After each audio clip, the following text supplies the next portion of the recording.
अस्सलाम वालेकुम जी, JK point से जहांगीर खान आपकी खिदमत में हाजिर है। इस वक्त हम मौजूद हैं इस्लामाबाद हाई कोर्ट में, जहां पर आप इस वक्त मेरे रक़ब में देख सकते हैं साबिक़ वज़ीर आज़म इमरान खान साहब इस वक्त स्टेज पर मौजूद हैं। और आज इस्लामाबाद हाई कोर्ट की जानिब से जो है यहाँ पर एक तकरीब का एहतमाम किया गया है। इमरान खान साहब यहाँ पर मेहमान खुसूसी हैं। और मैं अब बड़ी एक तकड़ी शो करने लगा हूँ। मैं अभी बताऊंगा नहीं कि वो है क्या, लेकिन करने लगा। मैं आप सबको कहता हूं कि आपने उसके अंदर शिरकत करनी है और इसलिए करनी है, मेरे लिए नहीं करनी, पॉलिटिक्स के लिए नहीं करनी, अपने मुल्क की हकीकी आजादी के लिए आपने सबने निकलना है। ये जो कह रहे हैं कि हम बड़े मुश्किल फैसले कर रहे हैं, ये वो जो पहले तो शुक्र है कि कहते थे ना जी, शहबाज शरीफ पंजाब स्पीड और वो पता नहीं किधर है, सुबह 7 बजे ऑफिस पहुंच जाता है। सारी डेवलपमेंट सिर्फ इश्तिहारों में ही होती थी। 50 अरब रुपए के आपके पैसे के ऊपर, इश्तिहारों के ऊपर डेवलपमेंट होगी। अब जरा बताए ना क्या है जो पाकिस्तान इधर इस तेजी से जा रहा है, जिस तरह मुझे खौफ है कि ये श्रीलंका की तरफ जा रहा है, जिस तरह वहां माशी कोलैप्स हुआ है, मुझे खौफ है हम उस तरफ जा रहे हैं, क्योंकि उनके पास कोई प्लान ही नहीं है। मार्केट इनको ट्रस्ट नहीं कर रही, बाहर के लोगों ने इनको पैसे नहीं दिए। जब बाहर के लोगों को भी पता चला कि यह तो गवर्नमेंट इम्पोज की हुई है, इसके पास तो पब्लिक सपोर्ट ही नहीं है, उन्होंने भी इसको सपोर्ट नहीं किया। अगर इस वक्त ये हुकूमत चलती रही, मुझे खौफ क्या है? मुझे खौफ ये है कि ये पाकिस्तान को इतना कमजोर करके जाएंगे।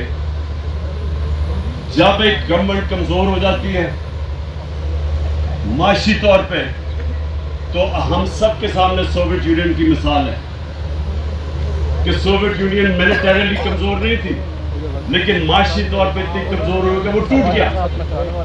हमें वहां ये ना ले जाएं कि जब फिर हमें बेल आउट करने आए, वो फिर जो हमें कंडीशंस लगाएंगे, वो हमारी सॉवरेंटी, हमारी आजादी को कॉम्प्रोमाइज करेगा। इसलिए इस मुल्क के लिए जरूरत है कि सिर्फ एक चीज निकाल सकती है इस मुल्क को इस दलदल में जिसमें फंसते जा रहे हैं। वो एक चीज है, साफ और शफाफ इलेक्शंस। ये वाहिद चीज है।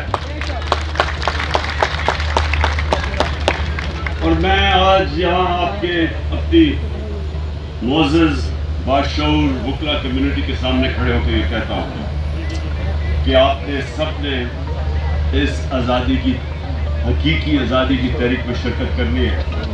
जिस तरह हमारे वकला ने कायद आज़म के साथ इलामा इकबाल, जो इसके नजरियाती हमारे लीडर, वो जो तहरीक थी, वो आप उसके बाद इस मुल्क को हकीकी आज़ादी दिलवाने के लिए आप सबने निकलना है।